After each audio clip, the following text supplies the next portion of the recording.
अस्सलामुअलैकुम दोस्तों, कैसे हैं आप सब लोग। उम्मीद है सब लोग खैरियत से होंगे।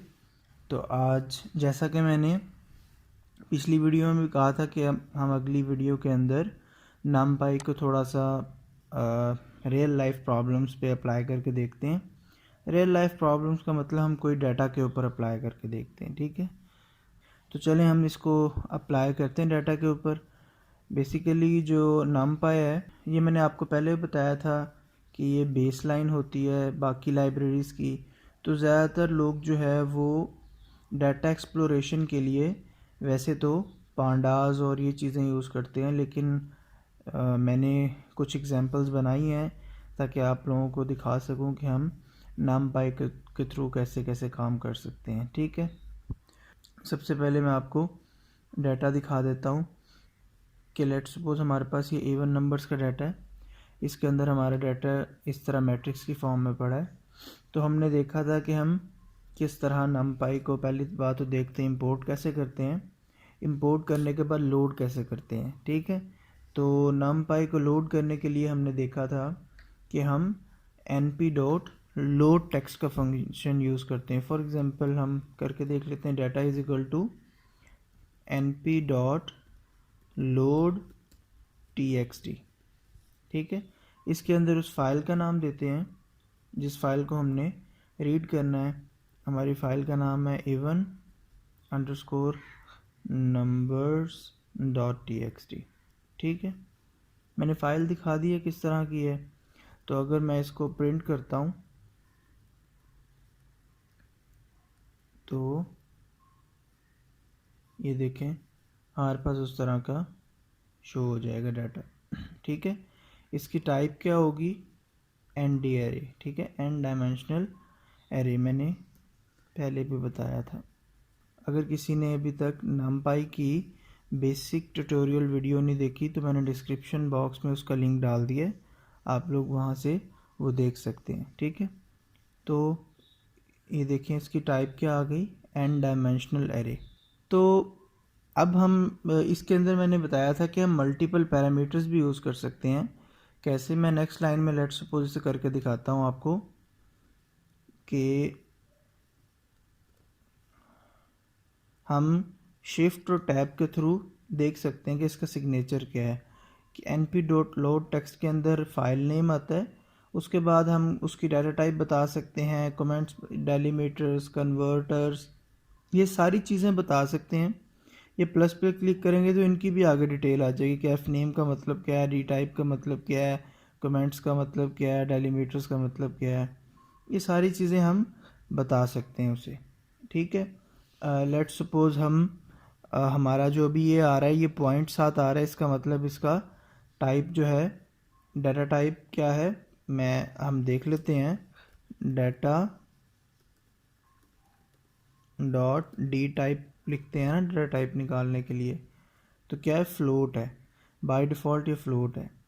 लेकिन हम इसे इंटीजर में अगर करना चाहते हैं तो हम क्या करेंगे, comma d type equals to int, ठीक है।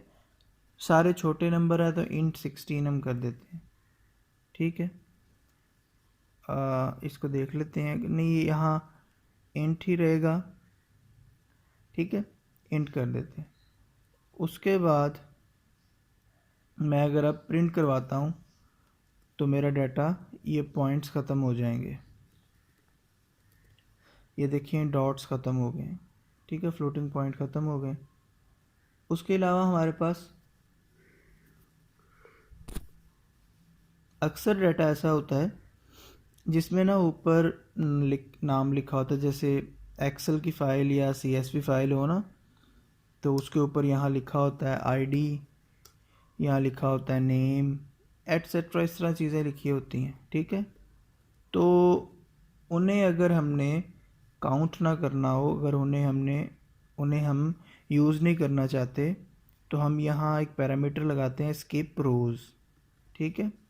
स्किप रोज़ से हम जितनी टॉप वाली रोज़ स्किप करना चाहते हैं तो वो हो जाती है। फॉर एग्जांपल हम चाहते हैं, लेट्स सपोज ये पहले वाली रो हमें नहीं चाहिए, तो हम skip rows is equal to 1 करेंगे तो पहली रो स्किप हो जाएगी, ये देखें, ठीक है।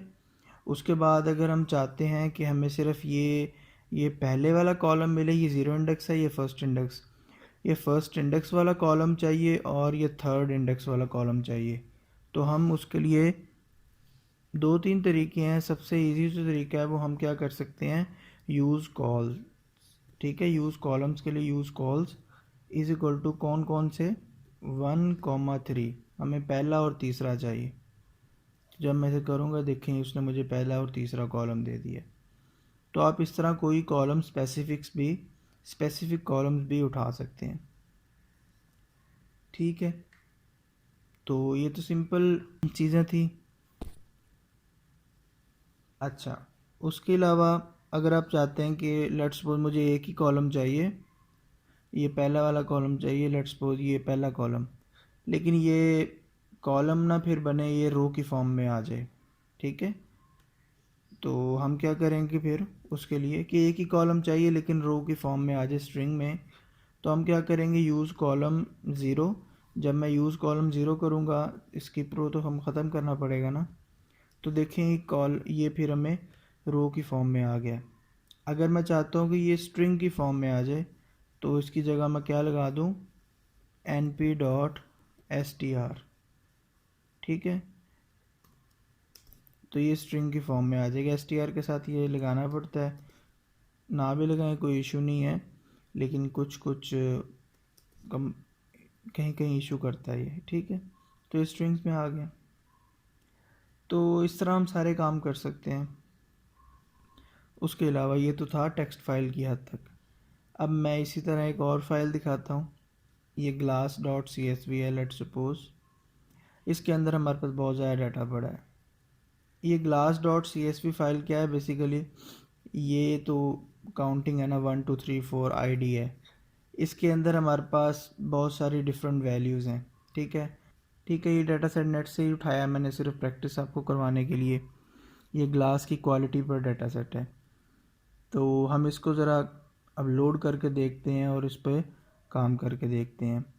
तो इसके लिए भी आप वैसे ही लोड करोगे। ठीक है, n data is equal to, मैं इसी को कॉपी कर लेता हूँ।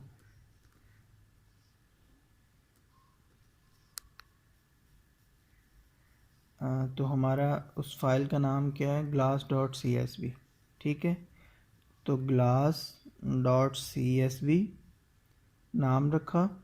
अच्छा, अब हमारा वो जो फाइल है ना, ये CSV, इसका नाम CSV इसलिए होता है कॉमा सेपरेटेड फाइल, हर वैल्यू कॉमा से सेपरेटेड होती है।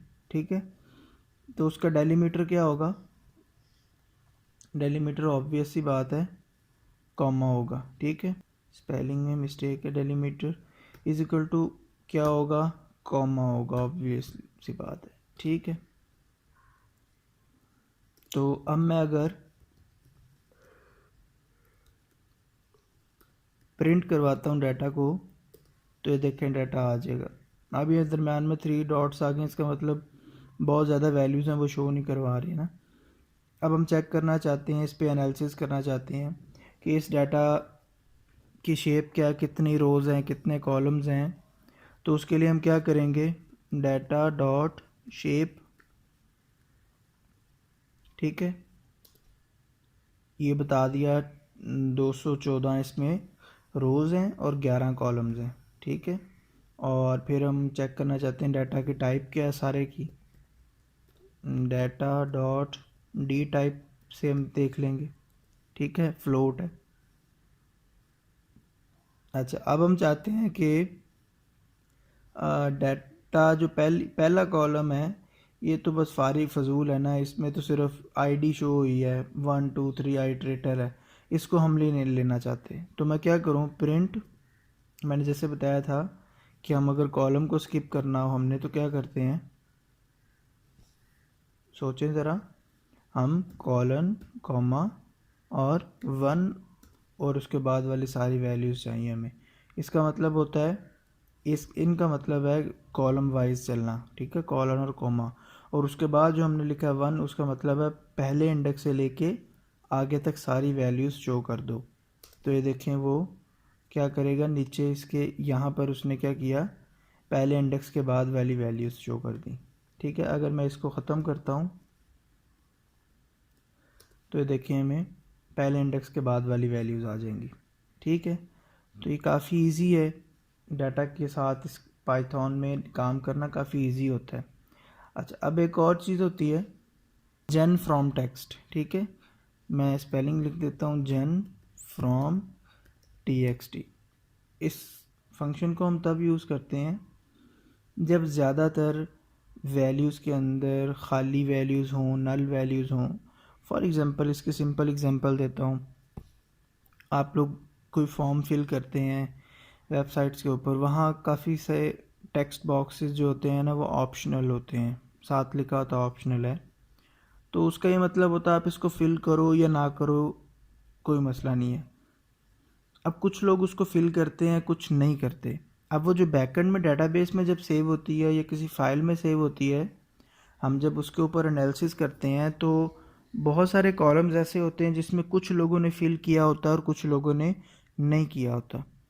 तो जब हम उस पर एनालिसिस करते हैं तो हमें मसले आते हैं, क्योंकि जो लोगों ने नहीं फिल किया होता उनकी जगह इनवैलिड चीज़ें पड़ी होती हैं, कभी क्वेश्चन मार्क होता है और कभी नैन पड़ा होता है। ठीक है, नल वैल्यू। तो उस तरह की वैल्यूज़ को डील करने की, उस तरह के डाटा को डील करने के लिए हम जेन फ्रॉम टेक्स्ट नामपाई की हद तक बता रहा हूँ, लेकिन हम बेसिकली पांडास हो गया और जो अगली लाइब्रेरीज़ हैं उनसे तो काम और भी इजी हो जाता है। जितना हमने अभी तक सीखा है मैं वहाँ की हद तक बता रहा हूँ कि हम जेन फ्रॉम टेक्स्ट यूज़ कर लेते हैं उस काम के लिए। वो कैसे करेंगे? उसी तरह data is equal to np dot gen from text, सिर्फ नाम बदला है, जिस तरह यहाँ लोड टेक्स्ट है यहाँ जेन फ्रॉम टेक्स्ट, बाकी काम वही है। लेट्स सपोज मैं आपको एक फ़ाइल दिखाता हूँ, ये ऑड नंबर्स की फ़ाइल है। इसको मैं ओपन करके, ये देखिए अब इसमें हर रो के अंदर 1 2 3 4 5 वैल्यूज़ हैं, लेकिन ये आखिरी जो रो है ना इसके अंदर 4 वैल्यूज़ हैं, ये आखिरी वैल्यू नहीं है। ठीक है, तो अब इस केस के अंदर जब आप लोड करते हैं ना तो मसला बनता है। लेट्स सपोज मैं इसको कॉल करता हूँ odd underscore numbers dot txt। मैं अभी इसको जब कॉल करूँगा ना तो ये देखिए मुझे अलर्ट देगा कि आपकी 4 कॉलम्स हैं, लेकिन हम 4 कॉलम्स हमें मिल रहे हैं, लेकिन ऐसा लग रहा है जैसे 5 कॉलम्स हैं, क्योंकि पहली सारी वैल्यूज़ 5 कॉलम्स की हैं और आखिर में 4 हो गए हैं। तो ये एरर ख़त्म करने के लिए फिर हम क्या करते हैं, इसका एक बिल्ट इन पैरामीटर है इनवैलिड रेज। ठीक है, इसको हम फॉल्स कर देते हैं कि अगर इसका मतलब होता है अगर इनवैलिड चीज़ हो तो बोल पड़ो या एरर दे दो। वो बाय डिफ़ॉल्ट ट्रू होता है तो आप उसको फॉल्स कर दो। अब ये देखें वो वार्निंग दे रहा है, सिर्फ एरर नहीं दे रहा, डाटा के अंदर डाटा आ गया है। अब आप जब इसको प्रिंट करके देखेंगे डाटा तो ये आपको प्रिंट करवाएगा। ठीक है, ये आपको प्रिंट करवाएगा, लेकिन हुआ क्या है, हुआ कुछ ऐसे है कि इसने ये आखिरी जो कॉलम है ये प्रिंट ही नहीं किया, जो इनवैलिड कॉलम है वो प्रिंट ही नहीं किया।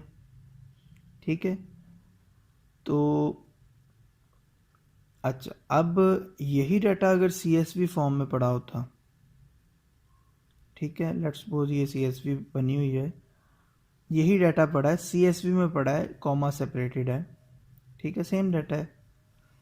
तो अगर मैं इसी को लेट्स सपोज कॉपी करता हूँ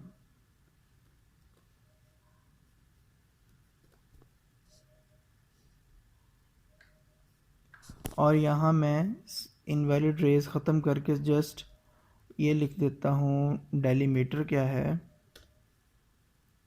ठीक है, डेलीमीटर हमारा क्या है, कॉमा है, और यहाँ मैं CSV कर देता हूँ। ठीक है, अब वो कॉमा की बेस पे सेपरेट कर देगा फाइल को, और मैं अगर उसे प्रिंट करवाता हूँ तो ये देखें उसने मुझे सारा डाटा प्रिंट करवाया, लेकिन आखिर में NaN रख दिया कि नल वैल्यू पड़ी है यहाँ पर। ठीक है, तो अब एन एन तो कुछ भी नहीं होता ना, कुछ नहीं होता, नल वैल्यू होती है। अगर आप इसमें चाहते हो कि बाय डिफ़ॉल्ट जो भी एन एन वैल्यू है वहाँ लेट सपोज हम एग्जांपल के तौर पे कहते हैं ज़ीरो पुट हो जाए, जो भी नल वैल्यू वहाँ ज़ीरो आ जाए, तो उसके लिए बिल्ट इन का पैरामीटर है फिलिंग वैल्यूज़। जिस वैल्यू से फिल करना है, ज़ीरो से फिल करना आपने, ज़ीरो से कर दो, अब जहाँ पर नल होगा वहाँ पर ज़ीरो आ जाएगा। ठीक है। अब कुछ जगह पर ऐसा होता है कि लोगों ने, अगर ऑप्शनल वाला केस जैसे मैंने बताया ना कि टेक्स्ट बॉक्स ऑप्शनल में हम कुछ ना रखें, तो वहाँ बाय डिफ़ॉल्ट एन एन आता है। लेकिन कुछ लोगों ने कोडिंग में किया होता है कि अगर यूज़र कुछ एंटर ना करे तो वहाँ लेट्स सपोज एग्जांपल के तौर पे दे रहा हूँ, ये क्वेश्चन मार्क रख दिया जाए। ठीक है, कोई स्पेसिफिक वैल्यू रखवा देते हैं अगर यूज़र एंटर ना करे तो।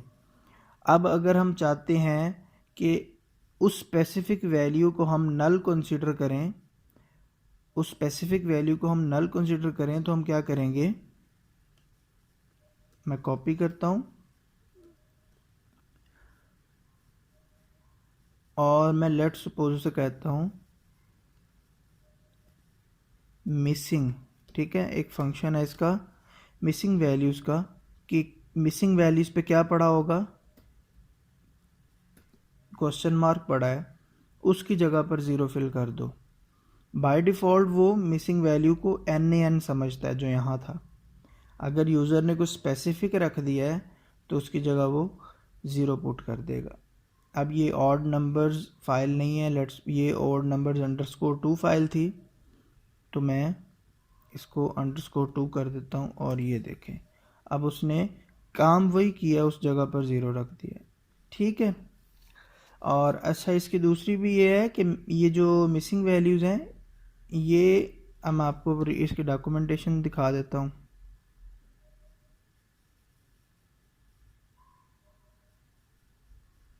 अ set of strings corresponding to missing data, कि मिसिंग वैल्यू स्ट्रिंग होनी चाहिए। ठीक है, तो हम स्ट्रिंग होगी तो वो आइडेंटिफाई करेगा। अच्छा, अब हमारे पास लेट्स सपोज एक और फाइल है highway.csv।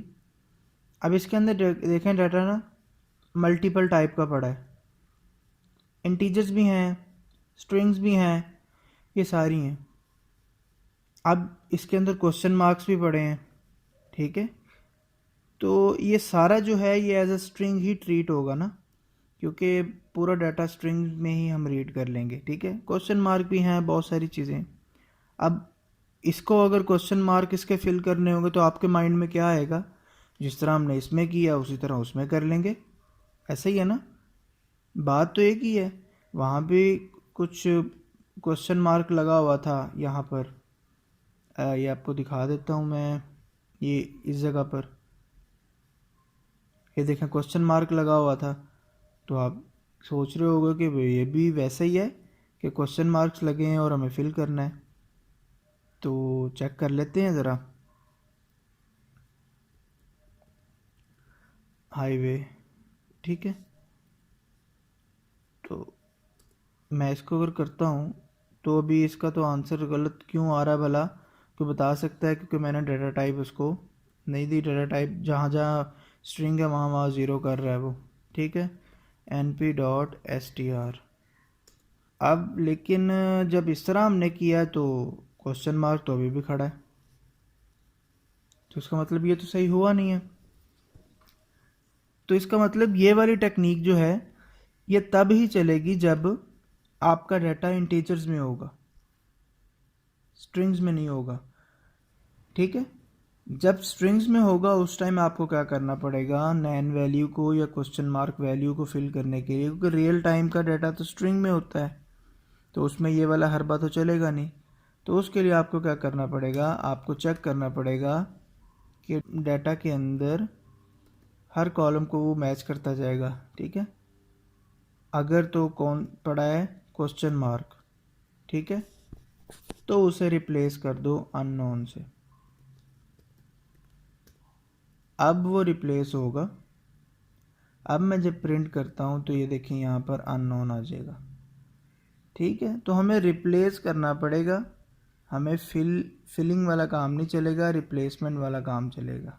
ठीक है, तो आई होप बात समझ आ गई होगी। जिसका मतलब मैं इसको हटा भी दूँ तो एक ही बात है।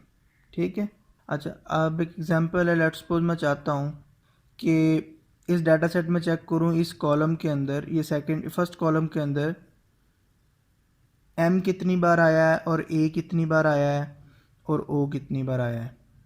ठीक है, तो उसके लिए हम क्या करेंगे फिर? उसके लिए सिंपल हम इफ एल्स के थ्रू भी कर सकते हैं कि हम आइटरेटर एक लगा दें for i in data if i equals to, किसके इक्वल है? m के।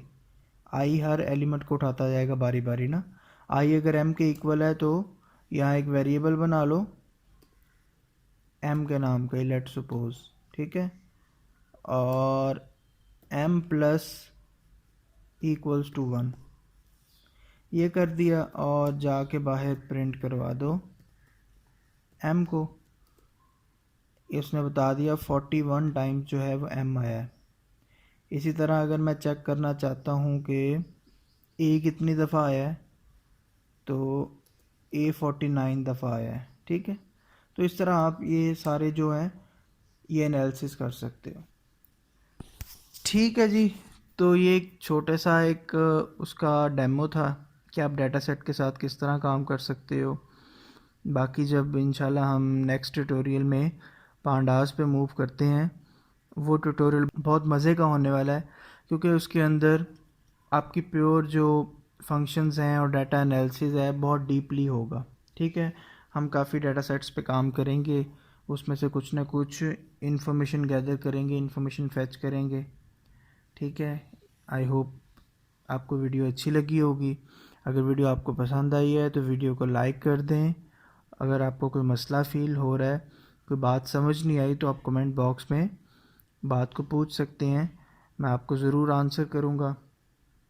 अपना ख्याल रखिएगा और दुआ में याद रखिएगा। अल्लाह हाफ़िज़।